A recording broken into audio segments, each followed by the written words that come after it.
Hey, now we're live. Hello, everyone, and thank you for joining us. Uh, we appreciate you wanting to be here today.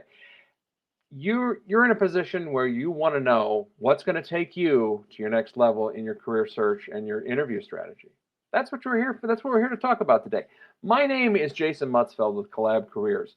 Uh, we are your go-to resource for people who want to take their career to that next level, for the professionals and leaders who want to step up and make their careers shine. That's what we're here to do.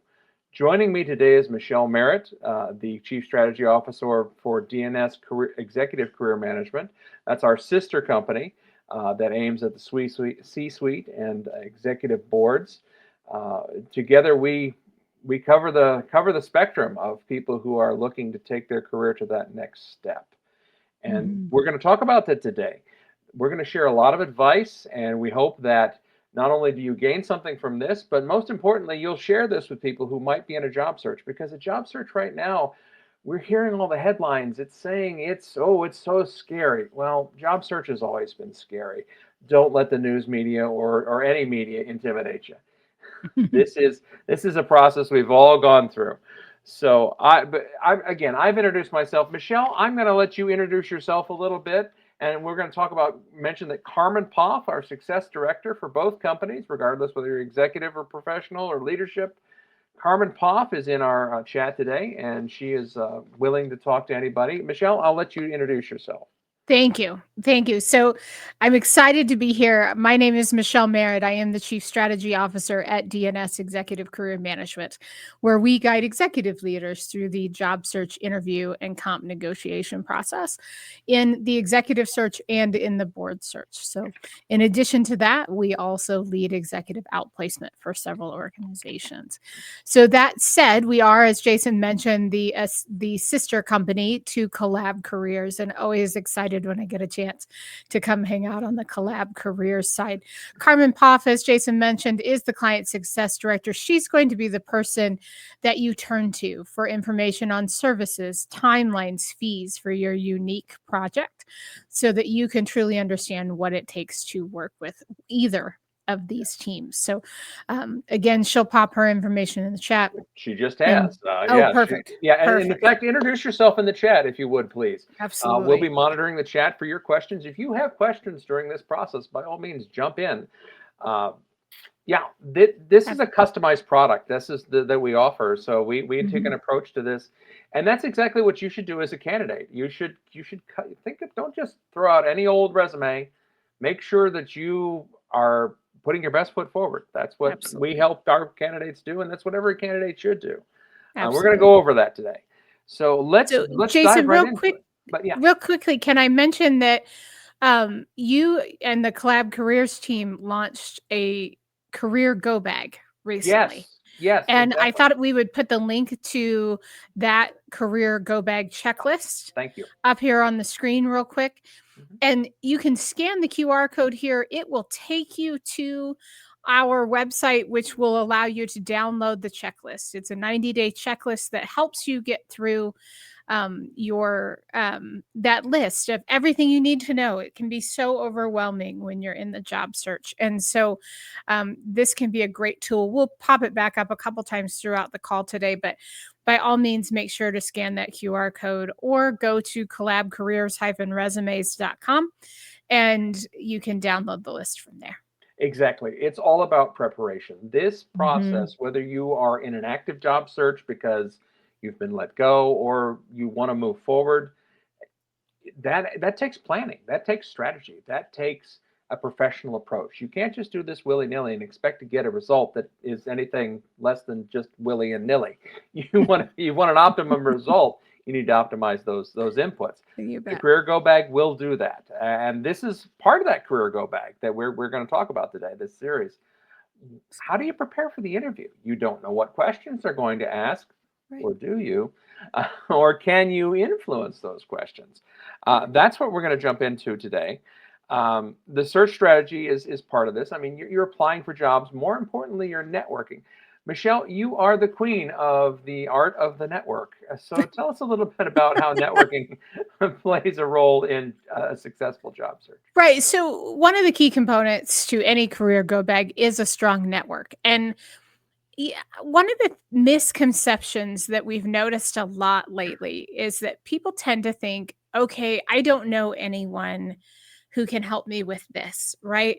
Because the assumption is that it's coming from that first tier in your network. What do I mean by first tier? I mean that person that you already know that you can call up, right? That's a member of your 2 a.m. group, your 6 a.m. group, your 8 a.m. group.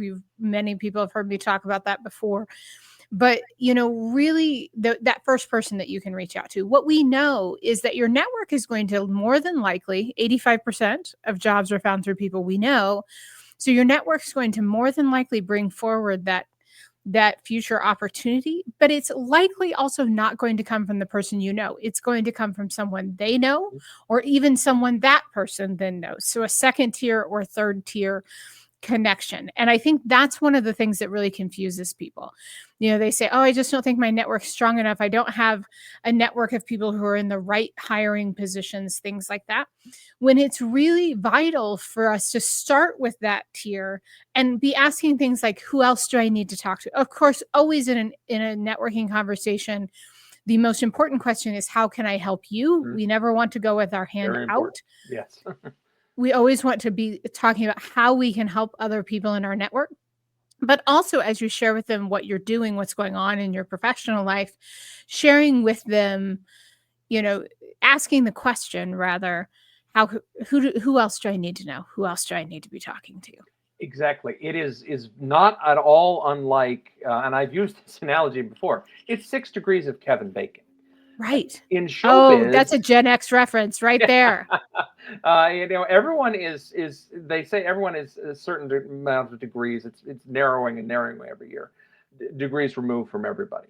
You can Mhm. trace your connection to somebody through somebody else. The job you want is almost always somebody's looking for you. You just have to find them through the people who know somebody who knows somebody who knows somebody.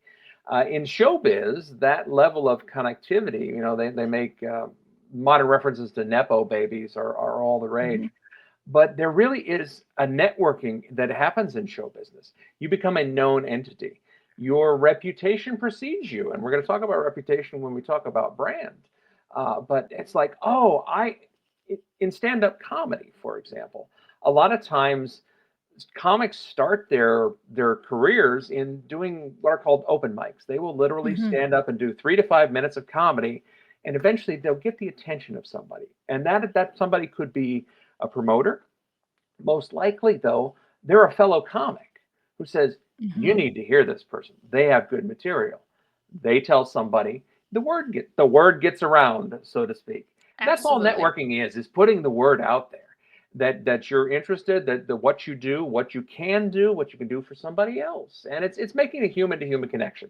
It's not selling directly. That's what the interview is more is more about. Right. But it's just making your name known. Isn't it, Michelle? I mean, Absolutely. that's a It pretty is. accurate, yeah. It's absolutely about getting your name out there, right? So it's understanding who's in your network. One of the things I think people often overlook is the strategy behind that, right? We feel like we're somehow using people. Yeah.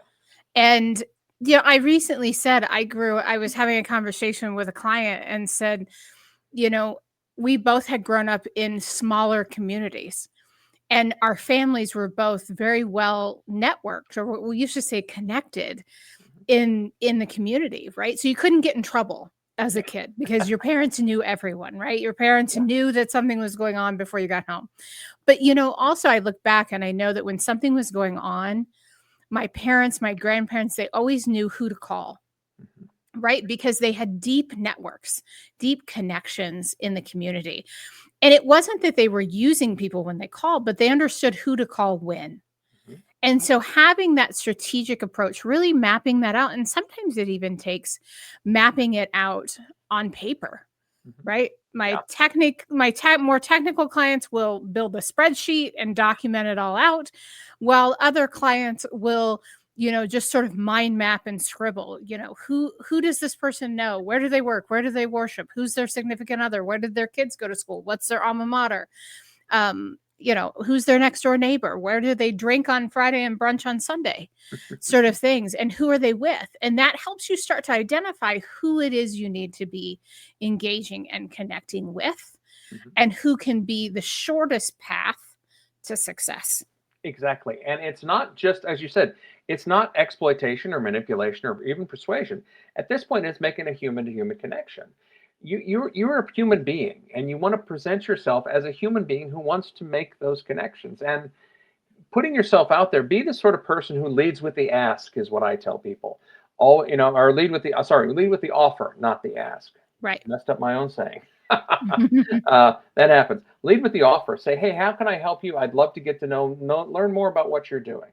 Right. Good salespeople do that. Anyone who's ever had to deal with a salesperson, they find that the salesperson is really disarming in the sense that they find out about you. You may never deal with that salesperson as far as business, but you might make a relationship with them, and you find they're a nice person. So when somebody comes to you and says, yeah, I'm looking for a new printer vendor, for example, you might say, I've got a vendor I like, but you know what? You might also talk to this John guy, and you send him over to John. John gets a referral. Referrals are a great human connection form of compliment that people love to give. So. You bet. So, Jason, I know this is your least favorite word when we talk about careers and career strategy. But so much of what you're talking about really is about how you make up or how you build your professional brand. Right? So talk to us about professional branding, what it means to your career, why we need to care about it, despite maybe it feeling cringy for some. Gotcha. It's only the word brand, never the concept. I just wish there were a better word than that. I often frequently say reputation management over branding, because we know branding from anyone who's studied any form of marketing or watched a YouTube video by Chris Dew. We learn about branding. We know if you want to sell soap, you don't just say, this is good soap and it has these features and you want to buy this soap. No, you make a brand. Most commercials rarely talk about the product. They're more engaging. For example, auto insurance, Progressive Insurance with Flo, Limu, Emu, and Doug. They don't sell insurance. They sell a brand. They are a brand. They are, Limu, Emu, we are farmers, ... stuck in everybody's head. I know the brand. When I think of auto, I think of insurance, I'll think of Farmers Insurance. That's what branding is. It's being memorable. In a resume and in the career go bag concept, you're focusing not just on listing everything you've done. That's what a resume is. A resume is just a laundry list of all the things you've done. It should be a laundry list of your accomplishments and your achievements. However, Once Collab Careers has written it for you. Correct. Yeah, that's a resume, a basic, but the stellar resume is always beyond that. It is a story. It is a story with a through line about exactly what you just said, Michelle. Accomplishments, what you've done, what you can do for somebody else. It is that engaging story. I say when I write a resume, I want wherever your eye lands, because resumes get 6 to 10 seconds of a review. I want it to be audience focused. So the reader drops on and goes, you were a bartender? Tell me about being a bartender. Completely apropos of nothing to the job. You could be applying to be an aerospace engineer, but if you have bartender on your resume, that will get somebody's attention. It shows you as a full person. Now that's not saying you should put strange things that don't belong on your resume. Then don't just for whimsy. But be intentional about the story. The story also in the resume guides the interview, because as you list these accomplishments, I produced X% of savings through this particular process. Somebody's going to say, tell me about this. And then we get into the STAR interview method. And Michelle, you might talk a little bit about the STAR interview method, which is very common because interviewing follows a process. It's not as organic as it used to be. There is a more cut and dry process to it. Tell us a little bit about STAR. Absolutely. Before I go there, we've got a question in the chat. Yes. And that is how Deborah's asking, how do we weave our professional brand into a resume?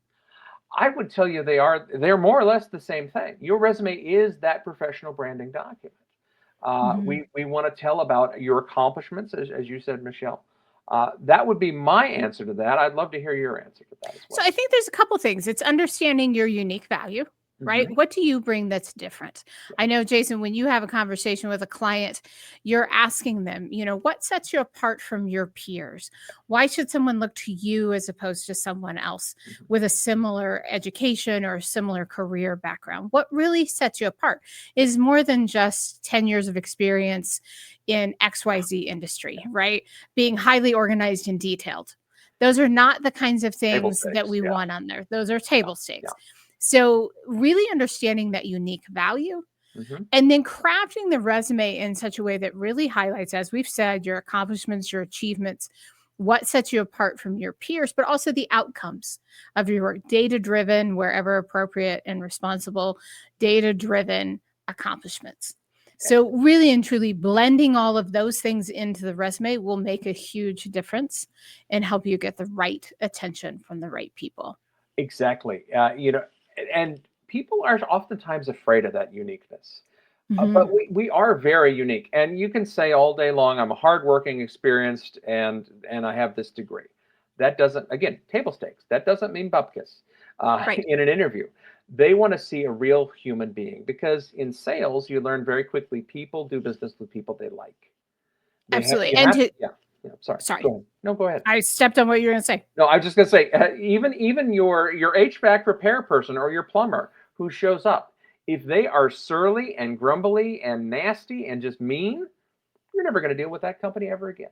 But you know what? When they show up and they are Mr. Personality or Mr. or Mrs. Personality, and they're nice and they're kind and they're friendly, of course you'll do business with that company and you'll tell other people. Absolutely. Yeah. Absolutely. And I think that's a great point there as well. And as we talk about our personal brand, the other thing we want to really highlight here, I think, is the targeted searching, Yes. right? Yes. Being very specific around the search and around where you want to go, understanding where you're headed. I know that's another question that you walk people through, Yeah. right? Is where are we headed here?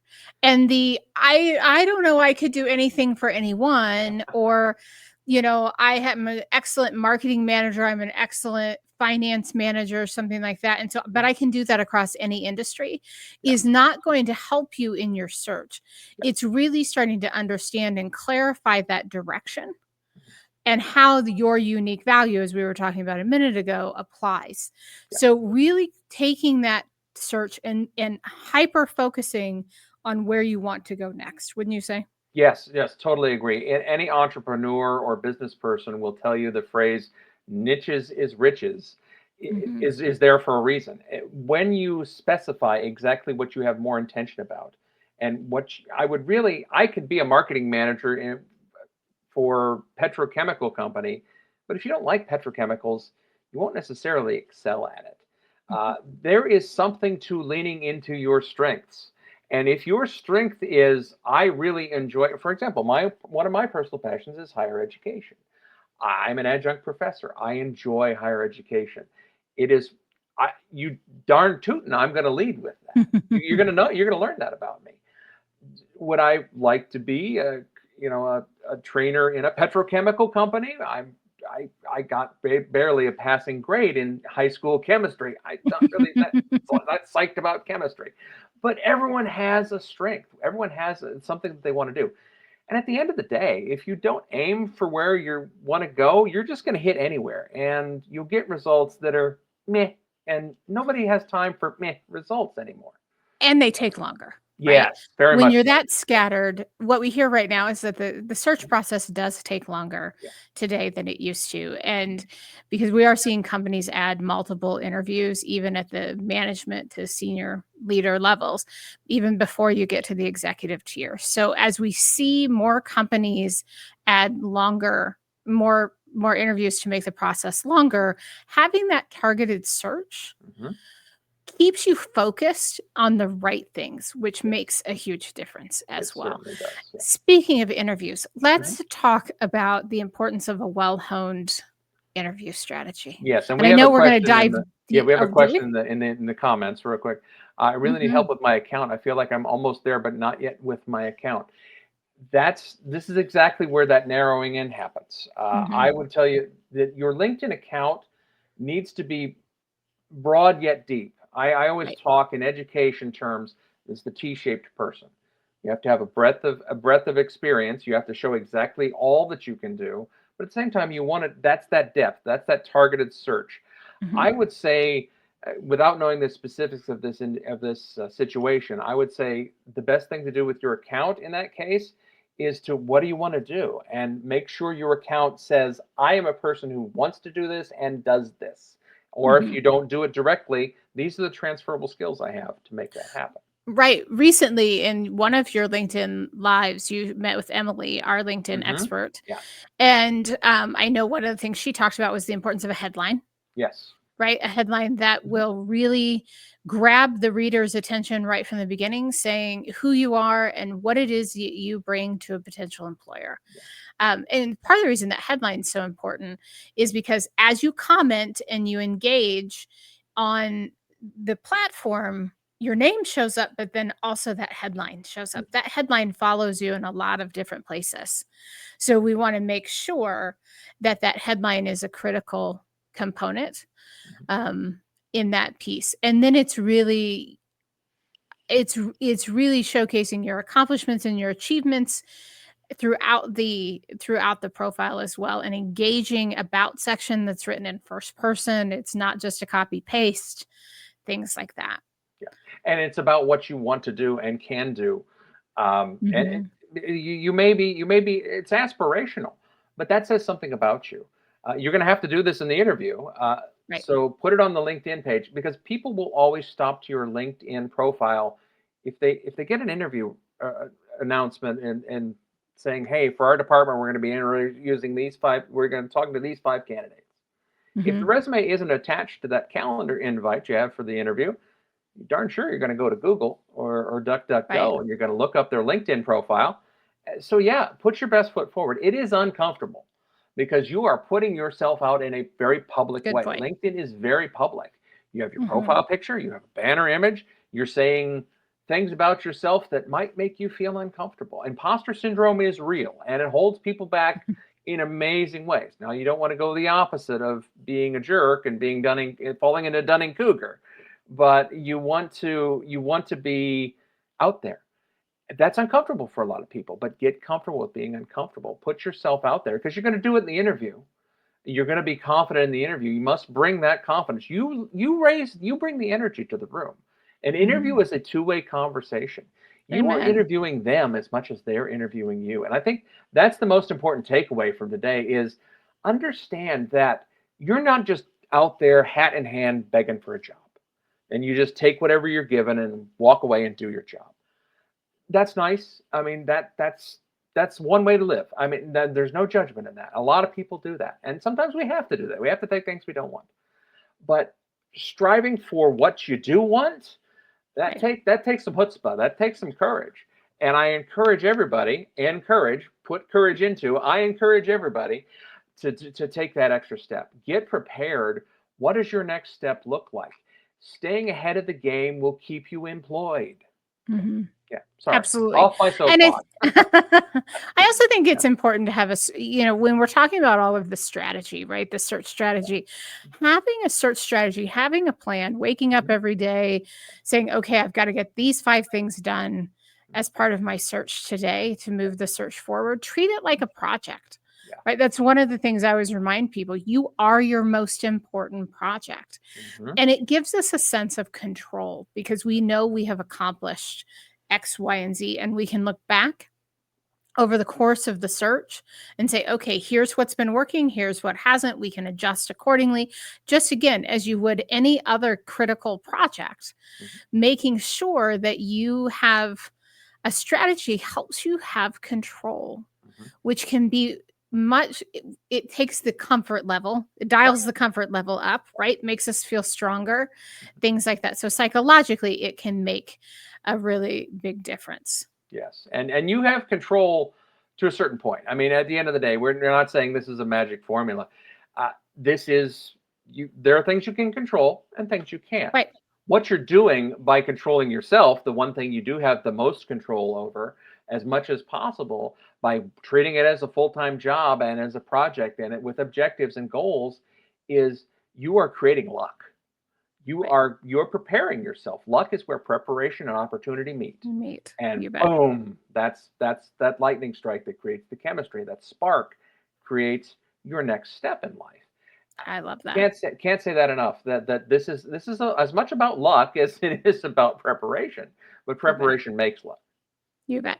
So let's talk about interviewing briefly. Yes. I know that in 2 weeks, Mhm. you'll be back with interviewing as Yes. the topic for Mhm. this next conversation. But let's talk a little bit about interviewing and how interviewing is successful interviewing is part of that sort of strategy. We Yeah. know that interviewing gets us a job, right? Mhm. Or it's one of the steps toward getting us a job. Yeah. But tell us about the importance of interviewing. But to me, it starts with the resume because the resume is what gets you the interview. Theoretically, your network gets you the interview, but the resume Right. helps sell it. It sells it to people who've never met you. They look at your resume. They'll say, okay, this is an intriguing product or person. I want to talk to this person." Uh, the resume can guide the interview. I'd mentioned earlier, we sort of got off topic. STAR: situation, task, action, result is a story method that interviewers use to ask, tell me about a time when. When you hear somebody Mhm. say, like, tell me about a time when, they're using the STAR method. Right. Tell me about a time, a situation where you did something, what was the action you took in response to it, and what was the result of that action. This is where you get to use the resume as a storytelling device, and you essentially just go through your resume. Tell me about the time when you dealt with a difficult customer. That's one that you frequently get if you ever interview in a Mhm. retail situation. Tell me about a time you dealt with a difficult. Well, there was this one time when a customer was very upset. The action you took, the result, they ended up being happy. Uh, make it more interesting than that. Right. But yeah, that's the simple formula. Your resume shows your accomplishments. You say, I did X to Y to Z. That flow is that STAR method is in the resume as well. Absolutely. And so the resume is jumping off point for the conversation that is Yes. the interview, Yeah, right? exactly. So Yeah. Don't just regurgitate. right. We Yeah. don't want to just repeat what's there. We want to be able to tell a little bit of the story.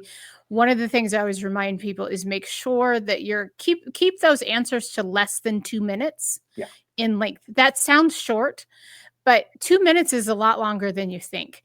Yeah. The other tip I always give when we're talking about interviewing, 2 tips. Number 1 is choose an example. If you're asked, tell me about a time when, or give me an example of, choose a story or a scenario that has the fewest number of participants. We all Mhm. have that friend who's always talking about everyone they know in their first name, and you're trying to keep up going, who, what am I supposed to know these people? Right? Yeah. You do not want to put your interviewer in Yeah. that position. Mhm. So really focus in on an example that has just 1 or 2 characters, so it's easy to explain and easy to clarify. The other piece that I will say is don't be afraid to interview your interviewer and make it a conversation, and I know in a couple of weeks you'll dive deeper into that conversation, but, really start to engage the interviewer. Look for the frequent things that are being brought up. That's gonna help you build a theme and understand where the pain points might be. Mm. Don't be so rehearsed that you can't have a conversation. Yeah, and that's a good point. The best interview preparation is knowing your story, but you also need to find out what exactly their pain points are, because again, Right, you are solving their problem as much as your problem is you need a job, you need health right, insurance, you need a 401k. Their problem is they have problems. They need somebody right. to solve them. That's what you're here to do. And if you lead with that, you lead with the offer, not with the ask. You Please give me bet. a job as the ask. The offer is, I can solve your problems. That's what branding is. That's what a good successful interview is too. Absolutely. One last question Yes. before I know we're right to time, but I see Mhm. someone's posted a question, and that is, will I attach my resume and or capability statement? I believe this is back to Oh, our back to the conversation LinkedIn about the profile. LinkedIn profile. I think you Yeah. certainly can, Mhm. if you're actively seeking an opportunity, but really and truly making sure, number one, if you're still employed by someone else Mhm. and now you're putting your resume out there, that's going to be a red flag for Yeah. your current There's a employer. lot to consider So there. Yeah. so Yeah. so there are lots of things there. Some people choose to put them out there when they're actively looking and not employed by someone else. Mhm. Um, if you do that, make sure it's a PDF version, not a Word version of your Yeah. resume. Don't go sharing the editable version of your resume for that. Your capability statement, again, they can go into the featured section along with anything that is articles about you, awards you've received, things like that. But the contents of your LinkedIn profile is what's going to be searchable. Yeah. So make sure that the content of the various sections has the information that makes you searchable rather than relying on that in the featured section. Or what you're probably thinking of is the attachment area, the featured section, because that's not searchable to recruiters and hiring managers when they're searching LinkedIn. Yeah, and your LinkedIn functions as a form of your resume in a lot of Right. ways. It is your stand-in. It is your 24 hours, 7 day a week, 365 Yep. day a year reverse recruiter who is out there Absolutely. saying, "Hey, you want to work with this person? Here's all their details." And Yeah, they provide that and make it search optimized so that when somebody's looking for you, they can find you. absolutely. Okay, Jason, I'm gonna pop the career please go do. bag link Thank you. up one more time. We are at time. We are at This always time. go by so fast. Yes, they do. All right, awesome. Well, thank you again. Join us in 2 weeks. We are going to be talking about interview strategy, and then after that, we're going to take a little break for the month of October. Uh, a lot of things going on, a lot of good A things. lot of things going on. So yeah, Michelle, thank you for joining me today. I Thank you for appreciate your having me. assistance Let me hang and out. all your information. So everyone, please connect with us on LinkedIn. This is the whole click, like, and subscribe, smash the bell. Don't do any of that. Connect with me on LinkedIn. Make a human to human connection. That's Absolutely. what networking is. And reach out to Carmen Poff if there are any questions about services, timelines, or fees. Yeah. Carmen loves to meet new people. So, Yeah. okay. All right. Bye Well, all. thank you. Thank you. Bye.